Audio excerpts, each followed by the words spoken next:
Yes, now, ladies and gentlemen, I just got finished watching Monday Night Raw. Let's talk about it. So, as for the women's intercontinental title division, there was no Lyra Valkyria tonight. I think she is just out for a week or something. Maybe she was having a break after Backlash, but I'm guessing she broke her nose or something at Backlash because you could see it that she was hurt.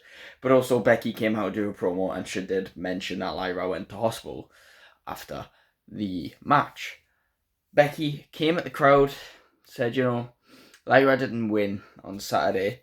Becky was the real winner because Lyra went to hospital and Becky went back to her nice big bus, had a shower, some tequila, and reminisced in how great she is, which is a fair point.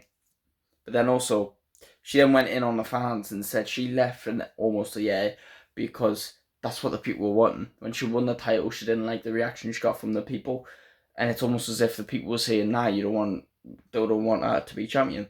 And if she said if she's not going to be champion, she's not going to be there, right? And then she realized because she came back obviously, and she realized I like me more. I like me more.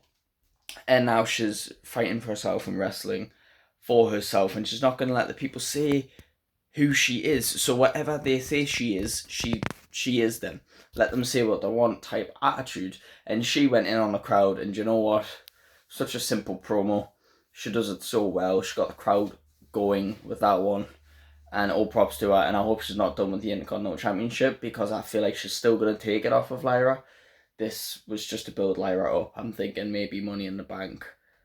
It's probably going in Becky's hands. As for the men's Intercontinental title division, Penta lost at Backlash because of El Grande Americano. So because of that, Penta took on Chad Gable, who we all know is El Grande Americano, but it's not been confirmed, but Penta obviously assuming it is. Took a match with Chad Gable, had a pretty decent match, and it ended with a Mexican Destroyer from the second rope or the top rope, whatever. I like when WWE end matches on Raw and SmackDown without using a finisher. The finisher's not always used, you know what I mean? It's supposed to protect the finisher, make it look powerful, make it look dangerous, which is why it bugs me when people use normal moves as their finishers. But, protect the finisher, they don't have to win their match, every match with the finisher. He wins with his signature move, the Mexican Destroyer. That's fine. So, I love that. And then there was another match in that division. AJ Styles, who spoke to Dom and challenged him, said, "I'm coming for that." Dom then said, "Finn, since you want to be friendly with him and be all Bullet Club with him, take him on the match." We already knew this was going to be a banger. The two men who just have great chemistry all together, two members of the Bullet Club, two of the greatest wrestlers to ever step foot in the WWE, and they're both massively underutilized and massively disrespected by the WWE in terms of what they give them in wins and losses. And while the match didn't have all these OMG moments, I still think it was match of the night, and it was an absolutely amazing match because the chemistry between them two is absolutely unreal. Just the first 5-10 minutes of the match when they were just collar and elbow tie ups, headlocks, chain wrestling, and I loved it. I loved it because it was smooth. The chemistry was there. There was no jerkiness. It was brilliant. And towards the end of the match, JD and Carlito started to get involved a bit. But Penta went out there and dealt with them, which tells me Penta's not done with the Judgment Day. And now AJ Styles beat Finn Balor, which I'm happy about because although both men both need a win, I was glad to give it to AJ at least. I think he needs it first because losing to Logan Paul, that was disrespectful. Let's be honest. And off the back of that, they've now confirmed next week we get AJ teaming up with Penta against Finn Balor and JD McDonough. That match is going to slap. Best believe it is going to slap. Now, after Rusev made his return, attacked Alpha Academy, then cut his promo saying all these men are weak, the feed off the fans and off the characters that haven't found themselves, so he's going to beat it into them and teach them, and then he beat it into Otis and beat Otis. Akira Tozawa stood up for Otis, and then Rusev said, "I'm not going to fight you," and then attacked him from behind and beat him up. So he cut a promo this week saying he went after what the crowd was telling him to do, and that's what made him weak. It was like bringing a stone to a sword fight, or something like that, right? And Rusev, obviously being the sword, was better than the stone, which is what was the crowd. Akira Tozawa was focused on what the crowd was saying and use that as his credibility, use that, as his validation, instead of using his own ability and fighting for himself, which is what Rusev did. And he beat up Akira Tozawa.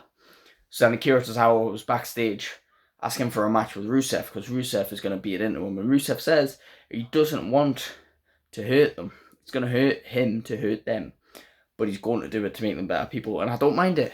Rusev cut a halfway decent promo. Like, for a foreign man, that's great. You know what I mean? Like, in English, like, is what I mean. Like, great, man.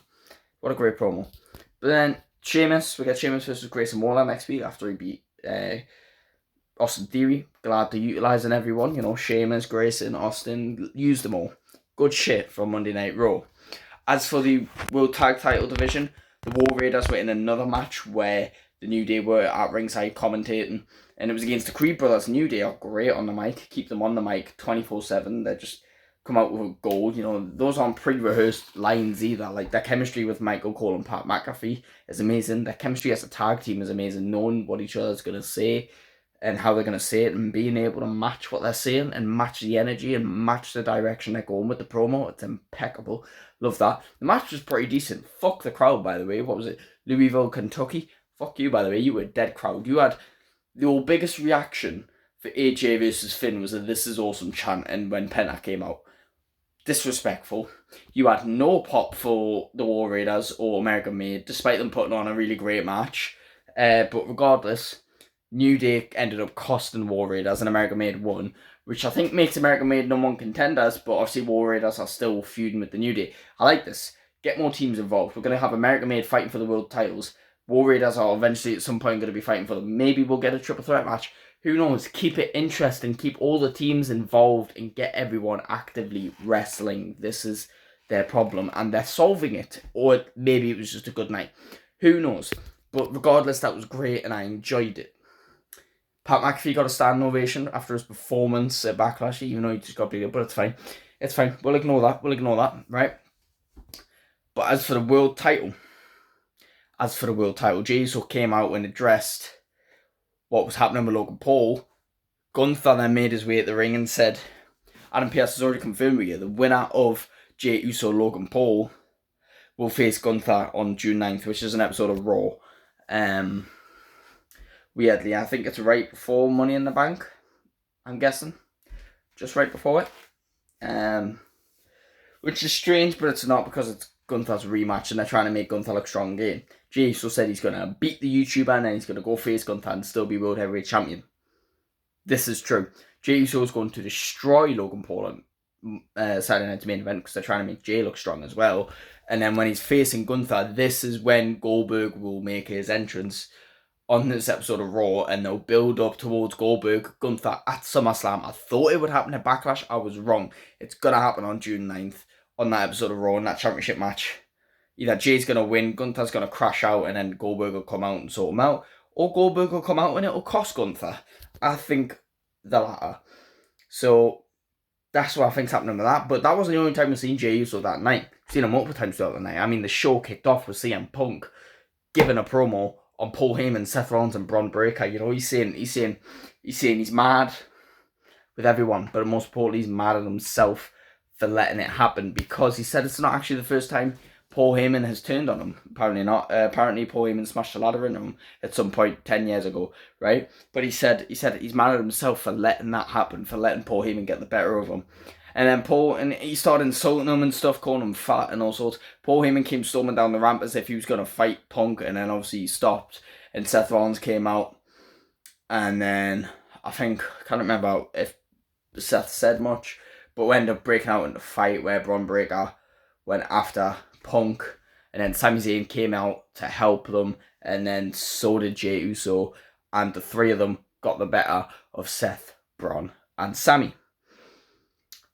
This is ironic because Jay in his promo said he has a big target on his back, which is true, because he's feuding with Logan Paul, who he's facing for the title at Saturday Night's Main Event, feuding with Gunther, who wants to face him on June 9th, and also feuding with Seth and Braun, who Seth nearly beat him for that title last week, and should have beat him for that title last week if it wasn't for Punk.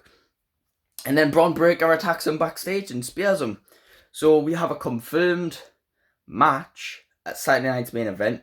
CM Punk teams up with Sami Zayn against Seth Rollins and Braun Breaker, which they had a backstage segment where CM Punk agreed to be civil with Sami because they both agreed they're men who want shit their own way, but they agreed to be civil because they're not going to beat them any other way. This is cool because that's a big match for Saturday night's main event. We don't want Jey Uso or Logan Paul as the headliner, so I don't mind this as the headliner. Problem is, we want a Punk teaming up with Roman one more time.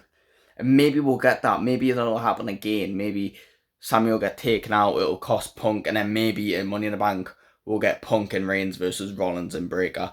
And then at SummerSlam, it might be Rollins for the world title, and then Punk versus Roman. That's where I'm heading, but ignore that. That's too far in the future. We're focusing on Monday Night Raw. And the reason that Braun attacked Jey was because Seth whispered and told him what to do, because he was like, you're mad that they got the better of us, but they think they got the better of us. They think they're doing the right thing, they think they're winning, but they're not. And they told him to do that, and I'm guessing it's part of their plan to beat Punk and Jey and Sami in this rivalry, I guess. So, quite a great episode of Monday Night Raw. I mean, the main event, I forgot to talk about the main event. The main event was banging. Women's World Champion Io Sky teamed up with Rhea Ripley against Roxanne Perez and Julia. Obviously, the four of them been feuding. Roxanne and Julia have been attacking Io Sky while Rhea Ripley's been trying to protect her. And Io, Rhea's beat them. Io teams up with Stephanie to beat Julia and Roxanne.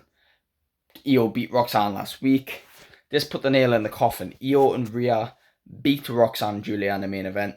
And then at the end, Rhea eyed up the title, which means we're getting Io-Rhea feud for the title, match for the title, who knows. Regardless, banging episode of Monday Night Raw. Thank you all so much for watching. Please like and subscribe, and I will see you in the next one. Goodbye.